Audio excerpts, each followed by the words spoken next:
Hello everyone, and welcome to another edition of #Onward Lebanon, a show airing monthly here on Lebanon Channel 6. I am your host, Todd Yohe, and I serve the Lebanon community as superintendent of the Lebanon City School District.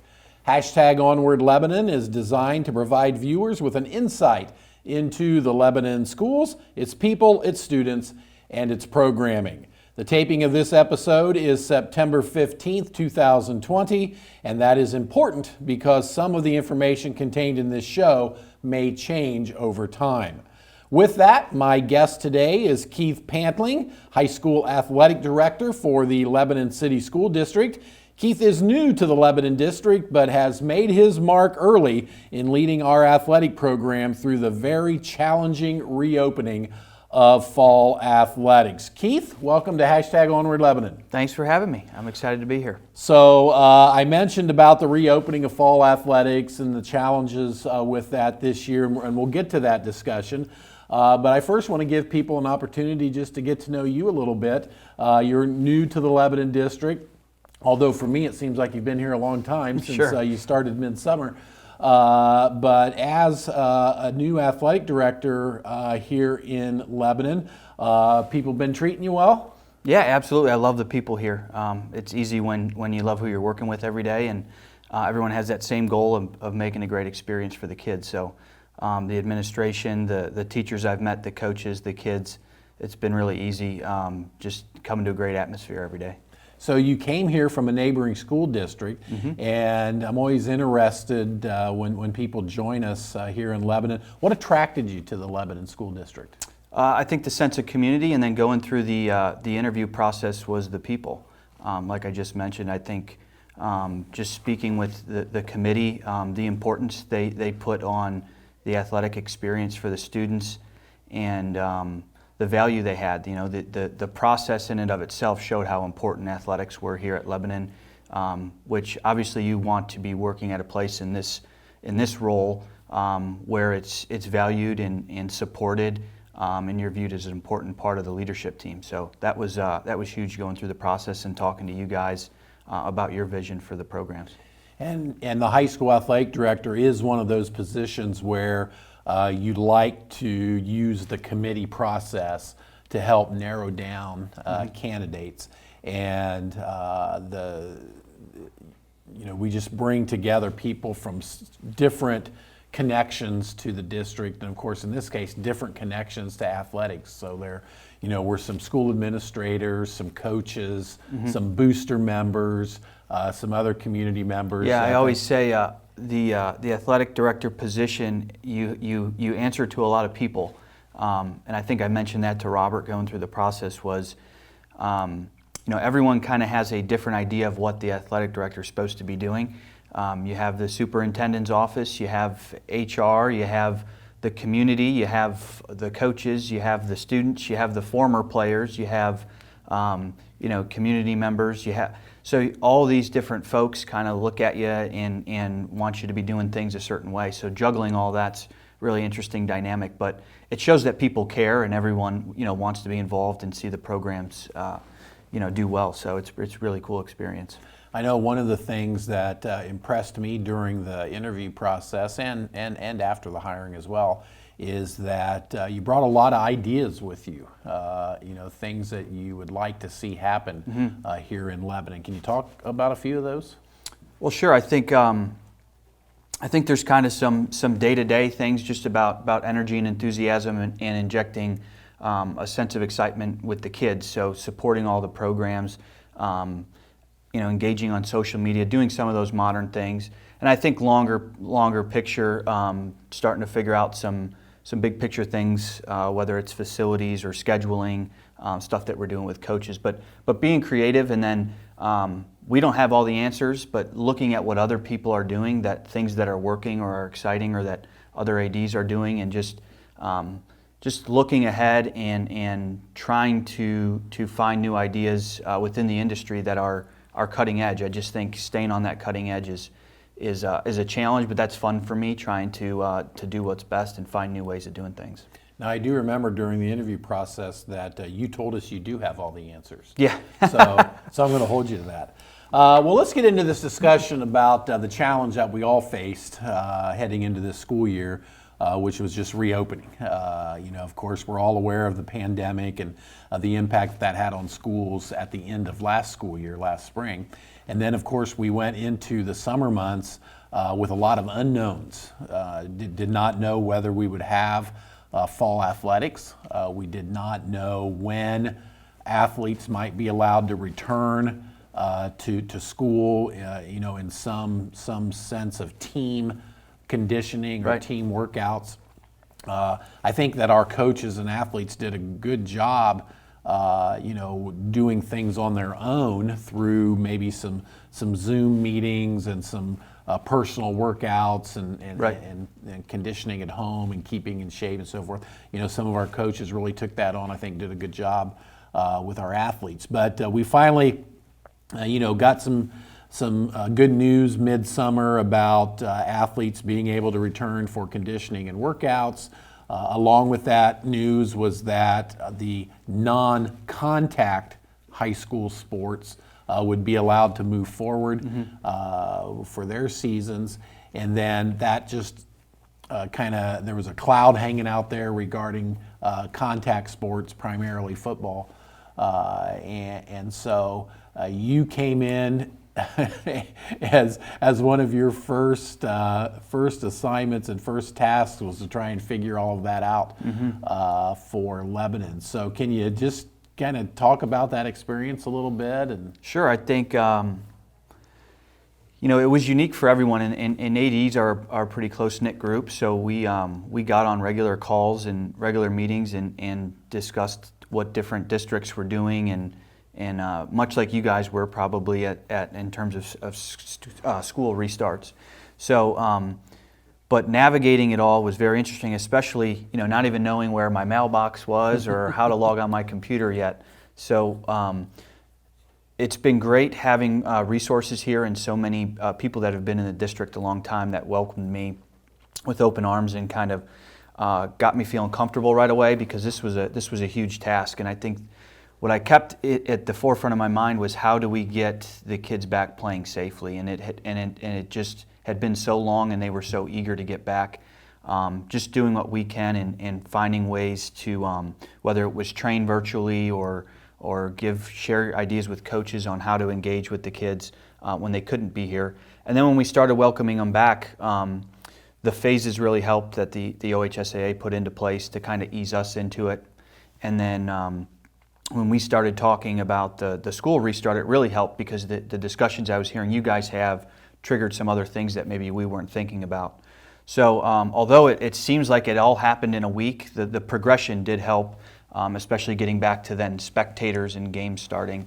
And as you mentioned, golf and tennis started right away in early August, so that was kind of a good starting point for us as well, to start figuring out logistics and how bus rides look and things like that. So it's just kind of, you couldn't think too far ahead, and it was just take what you can every day and build on it, and we're still working on things to improve on today. So during a normal year of getting ready for the athletic seasons, and of course it starts in the fall, and then you have winter and spring, but there's a lot of work that goes into that anyway, Right. And there's always some challenges.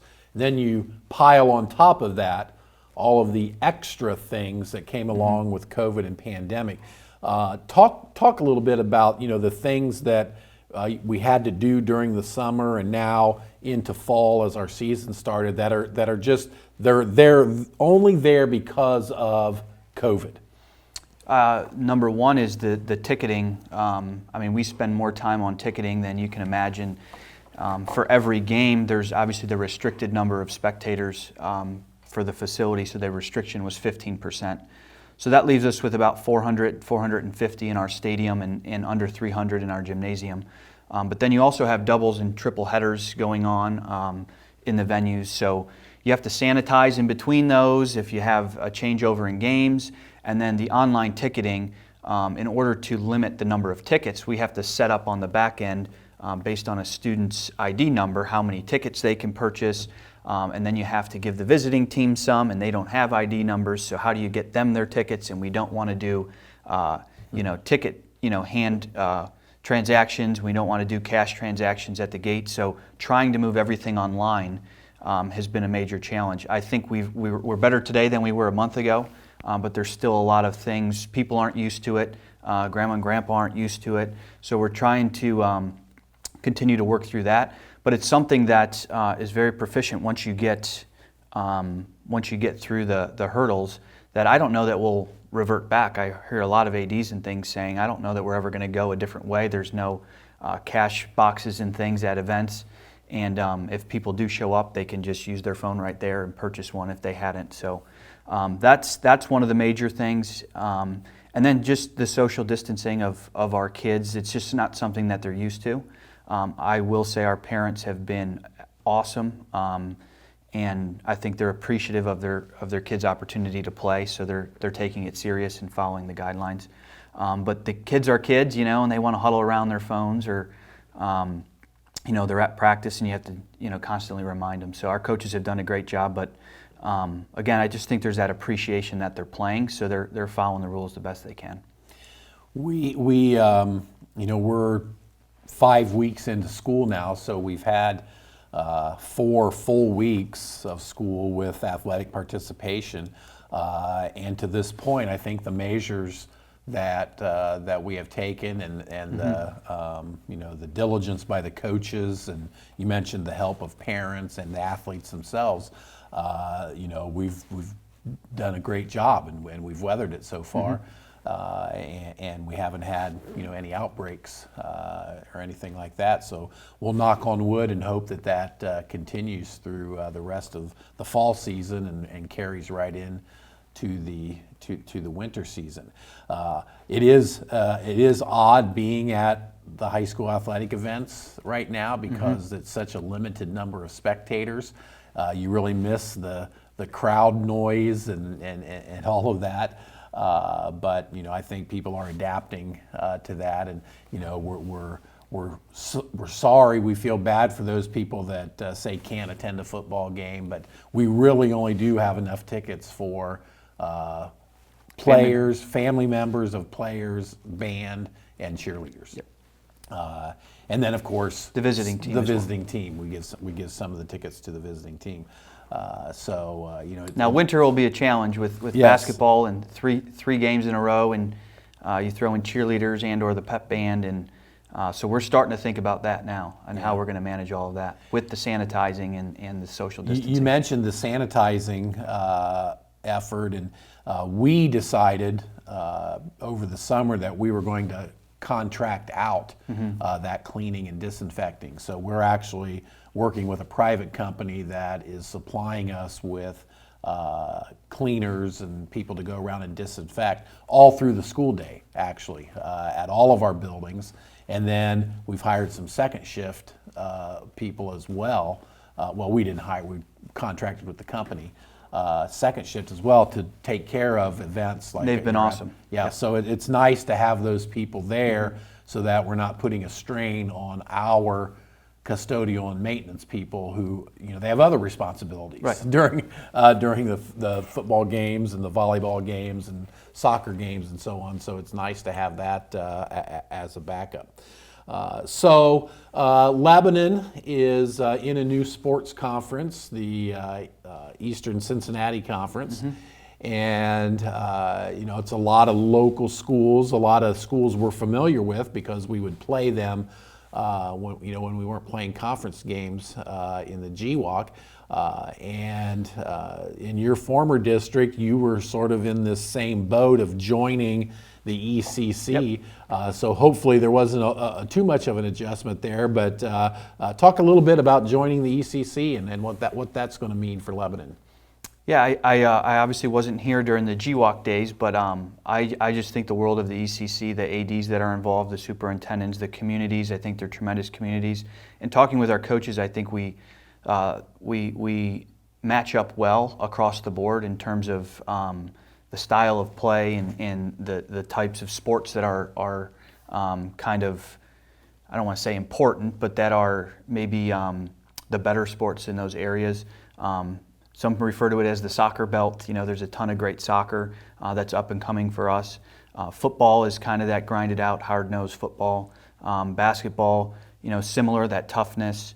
So I think it's just a great situation in talking with our coaches. We moved from the 7th largest school in the conference to now the 3rd largest, so that obviously bodes well in terms of numbers and personnel.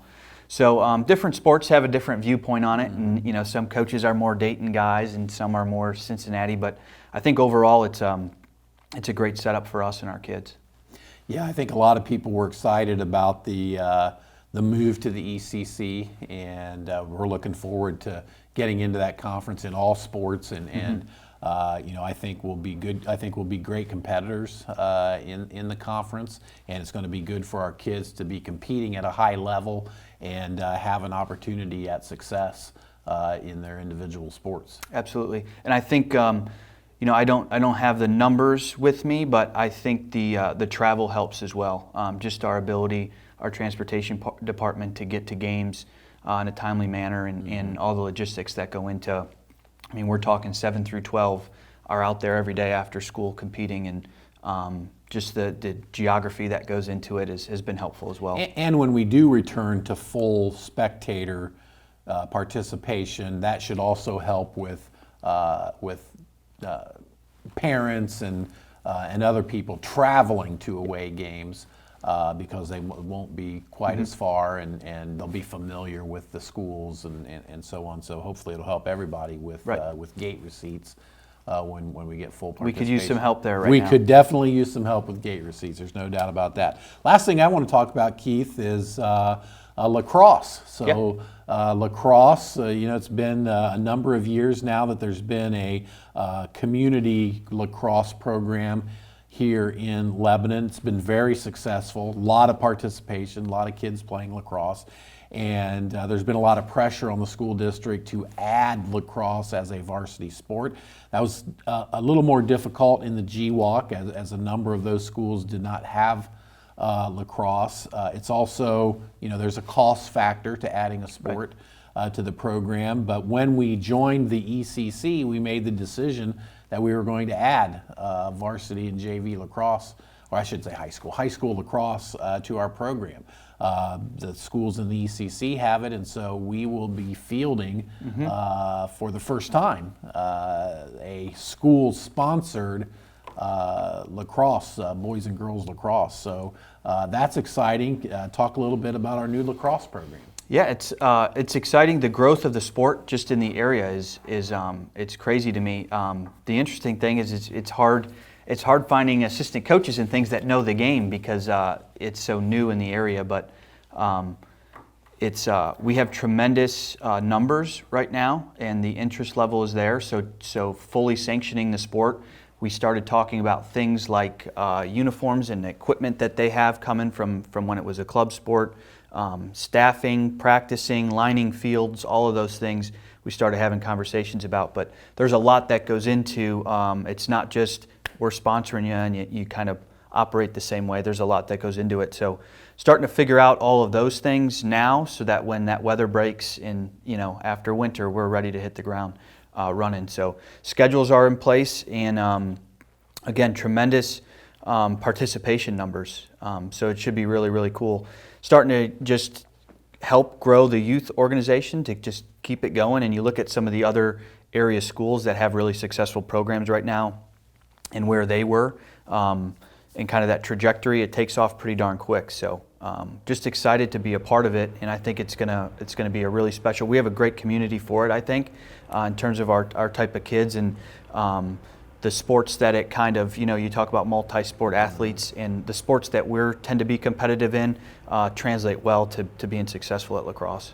It's a fun sport to watch. Yeah. I have to be honest and tell you I don't know all of the rules of lacrosse, but I do enjoy watching it, and I'm sure as our kids get more involved in that as a part of our conference, that it'll become I'll become much better aware of it, and we'll invite people out to see that.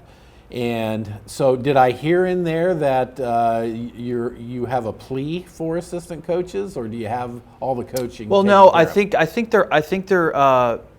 I think they're lined up. Okay. It's just a lot of times it's I would be happy to help out, but I don't know a thing about lacrosse type of thing. So Gotcha. just it's almost like the parents and things whose kids are in it are learning the game. It's not like they played it when they were younger. Sure. So it's an interesting sport compared to the others in that, parents tend to know what's going on in a baseball game or a basketball game. They helped coach growing up or what have you. Lacrosse is a little bit different where they're like, I don't know what's going on, but they're out there playing. So it's just a little bit interesting in that regard. Sure. Well, what we'll say is if you're out there, if you know anything about lacrosse, and you know lacrosse, or maybe you played lacrosse, and you'd like to help us get this program off the ground at the school, you can reach out to Keith and we'll Absolutely. see if we can get you involved in some way. Well, I want to thank you for joining us on #OnwardLebanon. Been very informative. Hopefully, this will not be your last trip to the show. We'll Sure. be maybe once we get winter sports off the ground and running, we'll check in on winter sports. Yeah, and if you were to check out our website, LebanonWarriors.com, we have several live streams coming up of various games. Girls soccer on Thursday, the football game on Friday, and boys soccer on Saturday this week. Also a couple volleyball games and things coming up as well. And that's LebanonWarriors.com. All right, great. Well, thank you for watching #OnwardLebanon, which airs monthly on Lebanon Channel 6. I want to thank High School Athletic Director Keith Pantling for joining us today. To learn more about the Lebanon City School District, follow us on Facebook at Lebanon City Schools, or check out our website at LebanonSchools.org. Until next time, take care of yourselves and take care of those around you.